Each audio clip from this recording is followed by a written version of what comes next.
Bien, continuamos entonces. Una vez ya hemos analizado el espaciamiento de costillas, eh, no hacemos el control a las costillas, ya que por la inercia que nos da las costillas, básicamente los largueros están bien colocados, porque aquí hay largueros que también resisten, ¿no? El empuje, que hay que transmitirlos obviamente. Aquí fíjense, de este lado de la estructura hay los largueros, que serían estos acá. Lo voy a sacar, mejor lo voy a sacar estos diagonales para que se aprecien.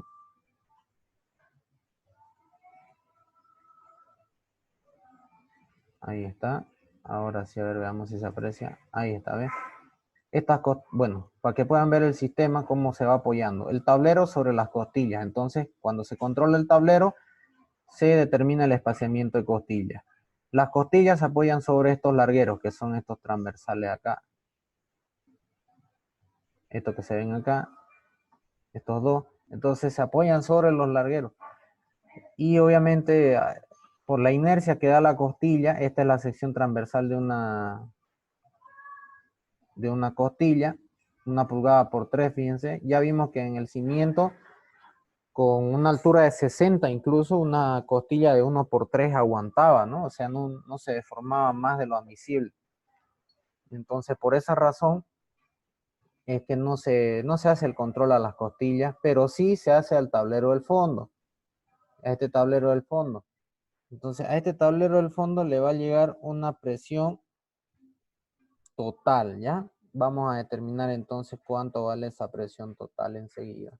Voy a aislar. Bueno, voy a poner primeramente el nivel del fluido aquí arriba.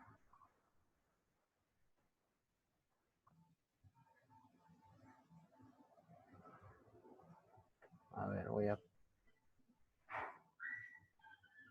sacar esto de acá. Vamos aquí arriba. A ver, ahora sí. Y el tablero del fondo. No es más.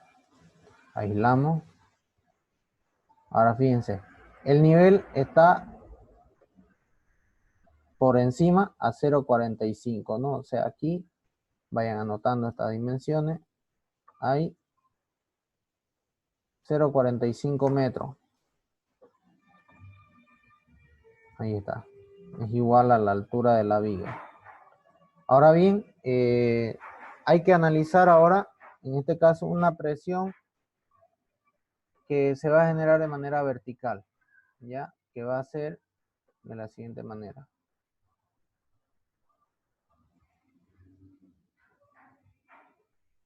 Ahí. Ahí está. Sobre el tablero del fondo. Y esta presión vertical, la tiene en la ecuación.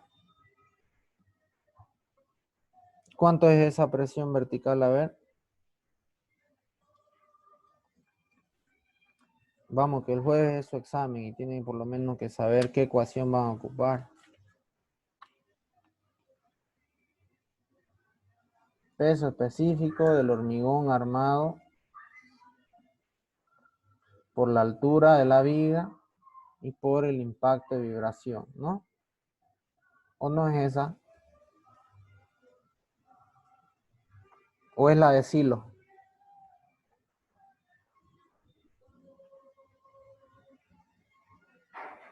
Creo que es la de silo. ¿O para qué elemento es la de silo? Alguien que pueda decirme. Para columna. La de silo es para columna, ¿no? Muy bien. Entonces, esta de aquí es para presiones verticales sobre tableros que están dispuestos así, ¿no? Entonces, tenemos la altura, tenemos el peso específico del hormigón armado y conocemos el impacto de vibración. Entonces, aquí vamos reemplazando, ¿ya? Presión vertical es igual a 2400 kilopondios por metro cúbico por la altura de la viga, que es 0,45 metros, y por el impacto de vibración, que es un 25% adicional, que es 1,25. ¿Cuánto da entonces esta presión vertical, por favor? 2400 por 0,45 por 1,25. A mí me da 1350 kiloponios por metro cuadrado. ¿Es correcto eso? Sí, eso sale. Ya. Muy bien. Pero un detalle importante. Aquí solamente estoy considerando el peso que se da debido al hormigón que está por encima, ¿no? O sea, 1350 la presión que está por encima. Ahora, adicional a esto, ¿qué más hay? Una presión de sobreuso, que habíamos dicho que a razón del dato, que era 200 kiloponios por metro cuadrado, ¿no? No deben olvidarse adicionar esto, ¿no? Y eso que el peso del sobreuso no se tiene que colocar impacto de vibración. Entonces recién aquí tenemos una presión total. Al sumar presión total es igual a la presión vertical más la presión del sobreuso de carga, que sería 1350 más 200, que me va a dar igual a 1550, ¿no?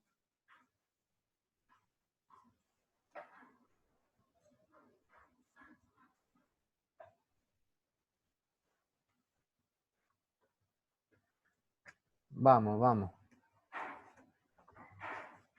1550 kiloponios por metro cuadrado, el cual vamos a tener que colocar en carga lineal para el tablero del fondo. Y ya sabemos cómo calcular, ¿no? Cómo determinar esa carga Q. Va a ser igual a la presión total por la base de la viga. Si ustedes se dan cuenta aquí, yo quiero distribuir la carga ahora de esta manera, sobre el espaciamiento de puntales, que ya sabemos que es en esta dirección, ¿no? Entonces, sobre esa dirección se producen los apoyos y aquí tenemos una carga lineal, que va a ser esa carga Q, que va a ser igual, aquí está Q, que es igual a la presión total por la base del tablero del fondo, ¿no? Entonces, ahí tenemos la ecuación ya planteada y esto solamente queda distribuirlo. Entonces, fíjense, voy a colocar esa presión vertical primeramente para que se entienda. Voy a borrar estos gráficos acá. Voy a adicionar en esta placa una presión que va a ser de 1550, que es 1,55 toneladas sobre metro cuadrado. Aquí 1,55. A ver si lo coloco en dirección correcta.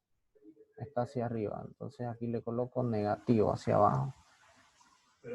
Ahí está, 1,55. Esa es la presión que está ejerciendo sobre la placa del fondo del tablero, ¿no? Ahora bien, esto lo vamos a hacer lineal. Voy a cortar esta placa en dos para poder generar un elemento en medio, ¿ya? Aquí voy a colocar 1 y 2. No, está mal. De nuevo. Aquí es 2 y aquí es 1. Ahora sí. Entonces voy a unir estos dos elementos y la voy a colocar de forma distribuida. A ver. Ahí. Y adiciono carga que no la hemos calculado, la vamos a calcular enseguida. Presión total, 1550. Aquí abajo, 1550 kiloponios por metro cuadrado por 0,25, ¿no? Metro, que sería la base de la viga. ¿Cuánto da esto? A ver. 1550 por 0,25. 387.5 kiloponios por metro. Ese sería el valor de la carga distribuida. Entonces aquí voy a adicionar en toneladas sobre metro 0,388. Redondeando. Solamente para que se vea en el esquema, ¿no? Ahí está. Voy a quitar de una vez esa acotación. para que no nos confundamos. Bien, entonces voy a aislar solamente ese elemento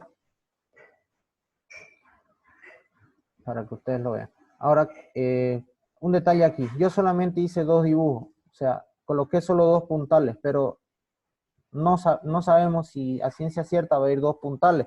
Pueden que hayan más puntales en esta dirección, ¿no? Pueden que hayan más apoyos, más de estas figuras de aquí. Por lo tanto, es un sistema continuo, ¿ya? Entonces, bajo ese motivo, es que se analiza como si hubieran varios tramos de esto, ¿ya? O sea, esto tiene varios apoyos. Lo voy a extender esa carga un poco más. A ver. Hacia aquí, ¿no? Ahí. Voy a colocar varios apoyos con un círculo. Digamos que aquí sea uno. Aquí va a ser otro apoyo. Por aquí supongamos que va a haber otro. Aquí, digamos. Y aquí va a haber otro apoyo. Entonces, este espaciamiento que hay acá entre apoyos va a ser el espaciamiento de los puntales, que es lo que nos está pidiendo que calculemos. Espaciamiento de puntal en Z, por si acaso. Entonces, ahí está el espaciamiento del puntal en Z. Y la carga Q, que ya la tenemos determinada, que la podemos transformar en kiloponios por centímetro. ¿Ya? Entonces, aquí dividimos entre 100, 0.30, ¿cómo es? 3,88 kiloponios por centímetro, redondeando, ¿no? Esa sería la carga Q. A ver, hasta ahí estamos bien. Ahora hacemos el control por flexión. ¿Qué estamos controlando? El tablero del fondo. Control por flexión. Ahí está. Vamos a ir determinando la carga Q, que es 3.88. Tenemos, bueno, lo vamos a poner como sabemos. La tensión de flexión es 150 kiloponios por centímetro cuadrado. El momento máximo, que va a ser igual a Q por L al cuadrado dividido entre 10, que va a ser 3.88 por el espaciamiento del puntal en Z elevado al cuadrado dividido entre 10, y el módulo resistente, que es la base, por la altura elevado al cuadrado dividido entre 6. Y la sección transversal se repite, ¿ya? La sección transversal es la misma de hace rato, que habíamos dicho que era de una base. La base sería 25, ¿no? 0,25, bueno, 25 centímetros. Y su espesor es el mismo siempre, espesor igual a altura, y es igual a 2.54 centímetros. Entonces esa sección es la que vamos a calcular su módulo resistente, que es 25 por 2.54 elevado al cuadrado dividido entre 6. ¿Cuánto da el módulo resistente? 26,88.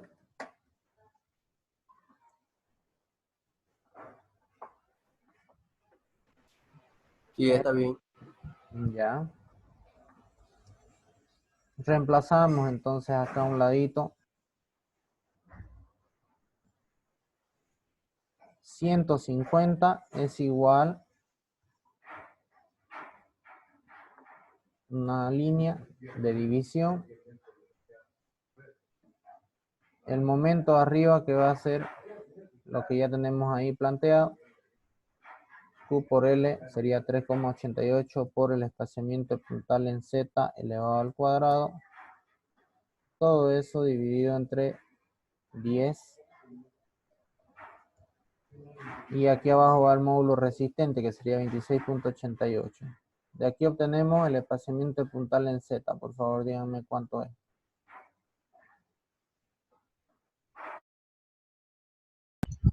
101.94. ¿Cuánto, perdón? No le escuché bien. 101.94. Ya, 101,94 centímetros de espaciamiento de puntal en Z para el control por flexión. ¿Sí? Ahora hacemos el control por deformación. Para esto solo vamos a calcular la inercia, ya sabemos qué valores se reemplazan. La inercia es la base de 25 por 2.54 elevado a la cuarta dividido entre 12. ¿Cuánto me da la inercia? Al cubo, perdón, es acá ya. La longitud es elevado a la cuarta. 34,14. ¿Alguien le dio eso? Sí, eso sale. Eso sale. Ya sabemos entonces que aquí la deformación real y la admisible se comparan, ¿no? Entonces la real es la misma que el que ocupamos anteriormente. 3 por Q, que sería 3,88, por L, que sería el espaciamiento de puntal en Z elevado a la cuarta. Todo eso dividido entre 384. Aquí vamos a colocar 384 por 75.000 por la inercia, que es 34,14. Y lo igualamos toda esta relación a la deformación admisible, que sería L, que sería el espaciamiento de puntal en Z dividido entre 350. De aquí obtenemos otro espaciamiento de puntal en función a la deformación que se pueda producir. ¿Cuánto da?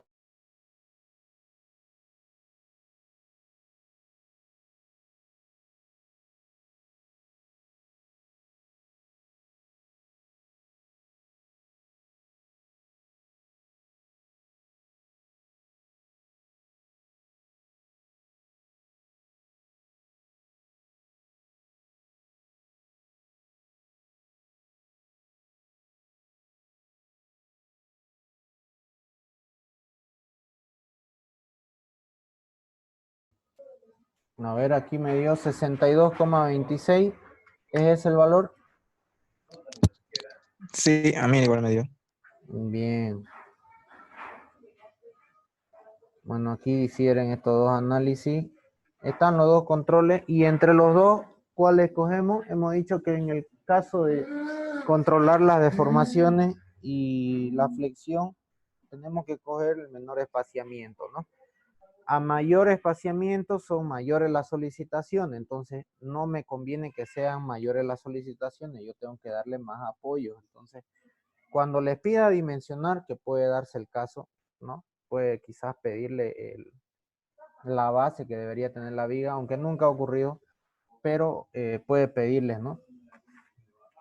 Tienen que seleccionar la mayor dimensión, ¿no? Porque a mayor sección transversal hay mayor resistencia. Entonces eso puede ocurrir también quizás en cuanto a las variables que da el ejercicio. Aquí las variables son las longitudes, entonces siempre escogemos las menores longitudes de apoyo. Cuando se trata de dimensionar un elemento, siempre se dimensiona adoptando el mayor valor para así tener mayores resistencias. Ya, entonces esto es en cuanto a la viga. ¿Está bien? Ahora sí, nos vamos a ir al puntal enseguida. Les voy a pedir que por favor copien esto acá o tomen nota de lo que acabamos de ver para poder hacer el control al puntal, su capacidad del puntal, ¿no?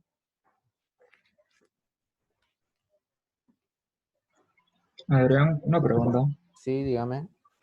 ¿Por qué cuando calculamos la presión media, el peso específico del hormigón es 2200 y ahora es 2400? Es que por acción de la gravedad, el peso que hay de la armadura verticalmente hace una incidencia, ¿no? Por el mismo efecto de la gravedad, pero en el horizontal, o sea, la armadura no genera presiones hacia los costados, ¿no? Solamente vertical es la acción de la armadura sobre el tablero del fondo. ¿Está bien? Listo, listo. Gracias.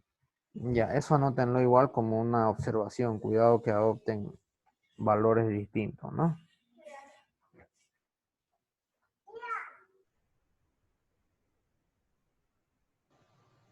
Una duda auxiliar. Dígame. ¿Por qué la E es 75.000? ¿No sería 95.000? Es que estamos utilizando madera grupo B, que es madera encofrado, no es madera estructural. Cuando diseñen elementos de madera estructuralmente que trabajen, ¿no?, para la misma estructura, ahí sí ocupan madera grupo A. En este caso, grupo B, las características difieren un poco, ¿no?, porque son maderas que no son seleccionadas para elementos estructurales, solamente para encofrar. Ya, gracias. ¿Ya? Muy bien. ¿Alguna otra duda o consulta para que pasemos a la capacidad del puntal?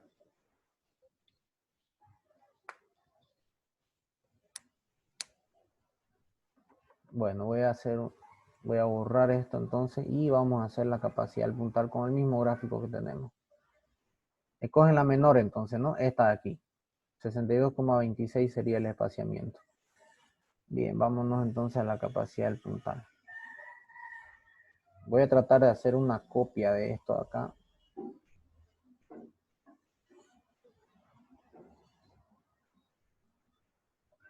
A ver. Esto está así. Ya.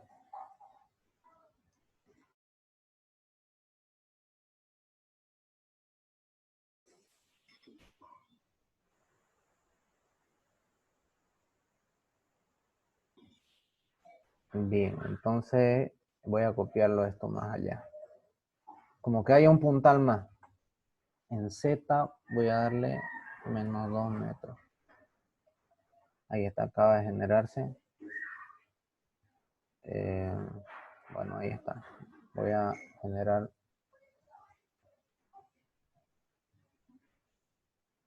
eso ahí, ya. Esto es como si hubiera un puntal más acá y también las placas estuvieran en esta dirección, ¿no? O sea que van a haber 3 puntales.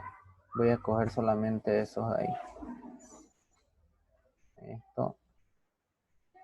Bueno, esto acá. Esto acá. Y esto acá. Lo voy a aislar. Ahí está. Fíjense. Ahí están los puntales. Y acabamos de determinar que... a ver, le voy a poner una vista bien. Aquí está. Ahí, muy bien. Acabamos de determinar que el espaciamiento de puntal en esta dirección tenía que ser... Uy, qué grande.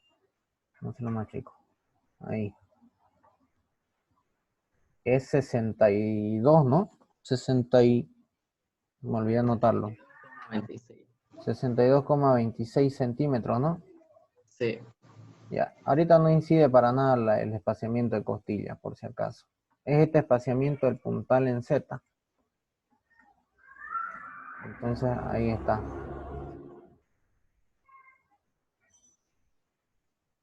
Ya. Y aquí va a haber otro también. Otro espaciamiento de puntal en Z que va a tener la misma dimensión. Entonces, este puntal de en medio, o sea, este puntal de en medio, va a absorber una carga. ¿De qué? De lo que viene por encima de él, ¿ya? Entonces, esa carga va a ser este ancho de influencia. Va a ser la mitad de este lado, la mitad de este lado, más la mitad de este lado de acá, entre puntales, ¿ya? Y cuando no se sabe la distancia que hay entre puntales en esta dirección, se adopta un ancho unitario, o sea, 100 centímetros o 1 metro, porque no nos está dando cuánto es este espaciamiento, ¿no? Nos está diciendo solamente que esa dirección es el espaciamiento de puntales en X, pero para eso primero tengo que haber diseñado mi losa. Pero como no tengo ese dato, entonces se adopta que este valor es un ancho unitario. Siempre cuando no se tiene el valor se trata de colocar este espaciamiento como un ancho unitario que es 100 centímetros o 1 metro. ¿Está bien? Ahí está.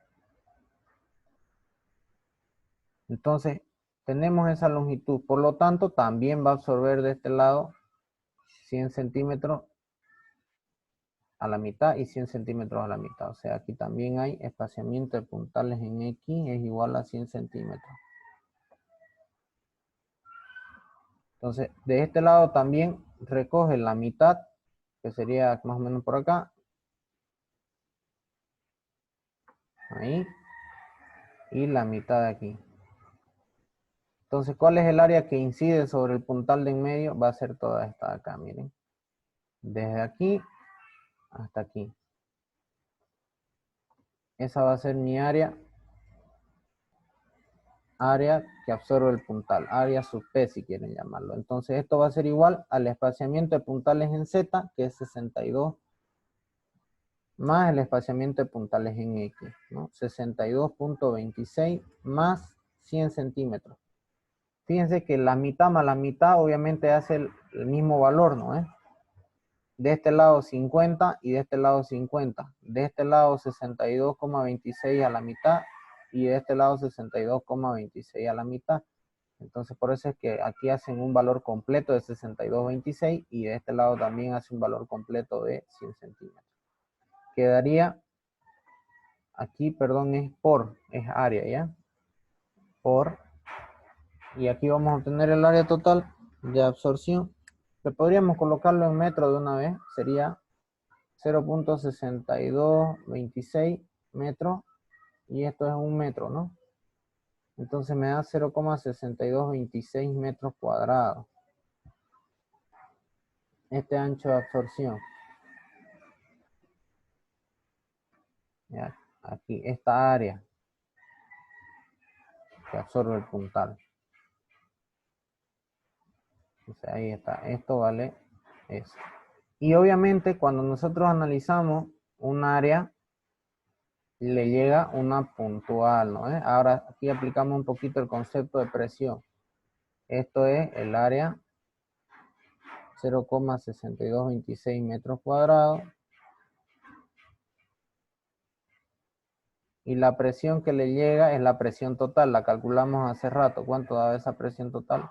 La suma de la carga muerta más la carga viva, ¿cuánto daba? Esto es F.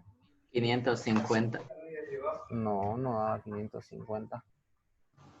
Era 1550, creo, ¿no? Sí, 1550 kilopondrio. Sobre metro Eso cuadrado. era. Entonces aquí había unas presiones hacia abajo. De esta forma.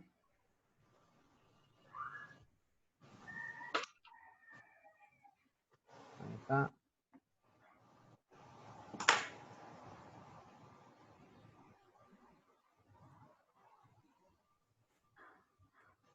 Esa era la presión que le llegaba.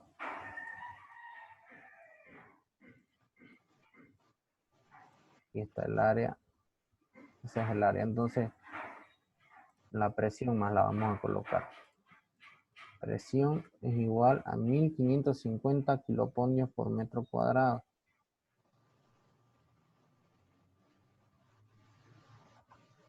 Ahí está, ¿ves? Ahora sí, esa F, sabemos que la presión es igual a fuerza sobre área. Entonces, despejando la fuerza, tenemos que igual la presión por área.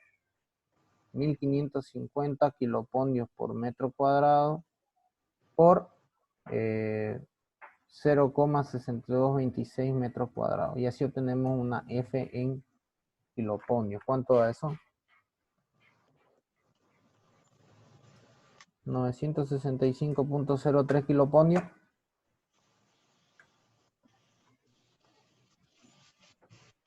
Sí, eso sale. Esa es la carga P real. ¿Ya? Esa es una carga P real. Entonces ahí tenemos una carga P real. Esa es la carga a la que está sometida, P. Ahora vamos a calcular la admisible, ¿ya? Y para eso me voy a volver al PowerPoint. Pueden anotar si quieren esto. De momento no nos va a servir mucho, pero para que puedan ver cuánto varía la P real de la P admisible y ver si resiste o no resiste el puntal, ¿no? ¿Alguna duda que tengan hasta acá, por favor? realícenla. Busquen entre sus apuntes o su formulario los elementos sometidos a compresión, ya mismo, para que podamos dimensionar o ver si es que resisten nuestra columna.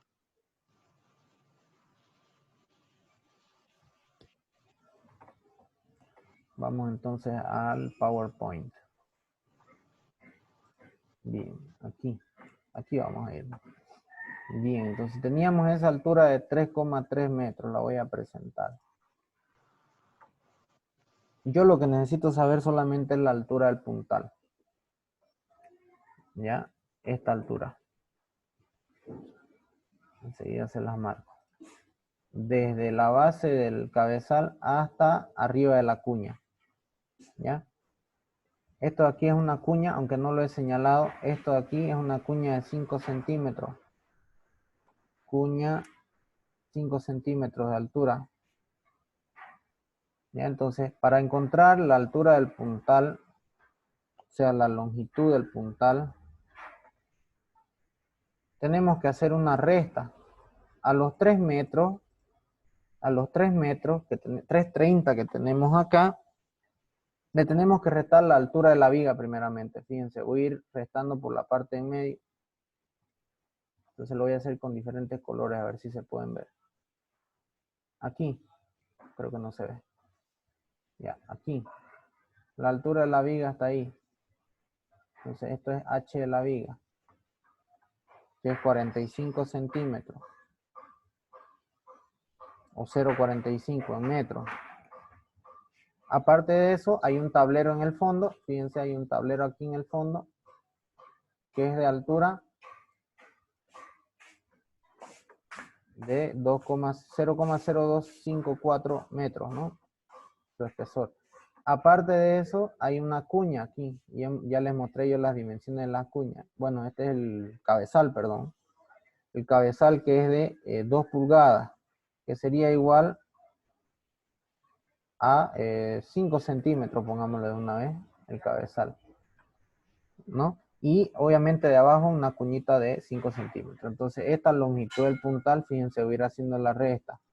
Va a ser igual a 3,3 metros de altura menos 0,45 de la viga, que está mal colocado aquí, 0,45 menos 0,0254 que es del tablero, menos 0,05 que es del cabezal, y menos la cuña de abajo, que es 0,05. ¿Cuánto da entonces la longitud del puntal?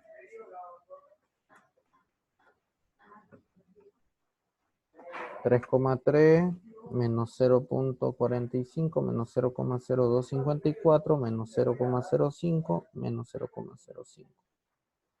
2,7246 más o menos en metro. Sí, sale eso. Ya, muy bien. Ahí está entonces. Con esa longitud entonces nos venimos. Voy a abrir una pizarrita para poder dibujar. Voy a compartir una nueva función. Voy a compartir una función aquí de la pizarra, ¿ya? Ahí está. Aquí vengo. Voy a copiar el texto que era la longitud del puntal. Ahora vamos a hacer el control a compresión, ¿no? Sabemos que aquí los elementos sometidos a compresión tenemos que calcular algunas propiedades geométricas, como ser la esbeltez, que es igual a un coeficiente K por la longitud del puntal dividido entre el radio de giro. Entonces para eso tengo que calcular el radio de giro, que para una sección que es cuadrada, el puntal era de 3 pulgadas por 3, por si no lo recuerdan. Ahí está, que sería 7,5 centímetros por 7,5 centímetros, ¿no? El radio de giro entonces para una sección cuadrada es igual al lado de su base dividido entre 3,46, una ecuación simplificada, ¿no? pero sabemos que es la raíz de la inercia sobre el área al cuadrado. Esa deducción nos lleva a que la base sobre 346 nos da el radio de giro en las dos direcciones. La base entonces es de 7.5 dividido entre 3.46, que me da igual a 2,17 centímetros. 17, sí. Muy bien. Ahora la longitud del puntal ya la tenemos aquí arriba. Y vamos a calcular la esbeltez. El coeficiente K es simplemente apoyado en los extremos. ¿Ya? La peor condición que se puede presentar cuando tiene articulación en los extremos es cuando está articulado, ¿no? Entonces, K vale 1.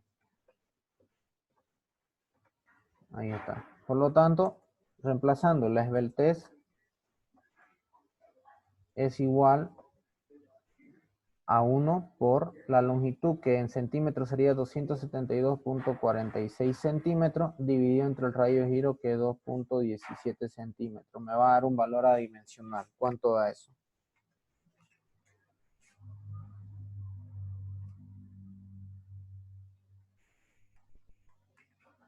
$125,56. ¿Es eso? Sí, Sí, sale eso. Y esto es mayor que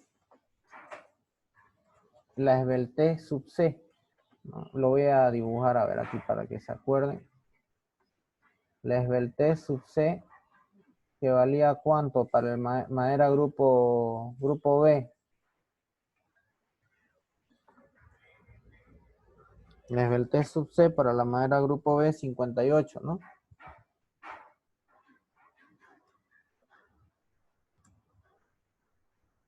Es mayor. Por lo tanto, esto es una columna larga. ¿Ya? Antes que se acabe la reunión, calculemos una vez. Para columna larga se utiliza la ecuación FC es igual a pi elevado al cuadrado por el módulo dividido todo eso entre 3, que es el factor ρ, por el lambda o esbeltez elevado al cuadrado. ¿Ya? Entonces reemplazamos aquí FC es igual al valor de pi. Bueno, si se acaba, vuelven a unirse ya. Pi por 75.000 barra 3 por... Vamos a capturar esto ya. Capturen esos datos para que me dicten.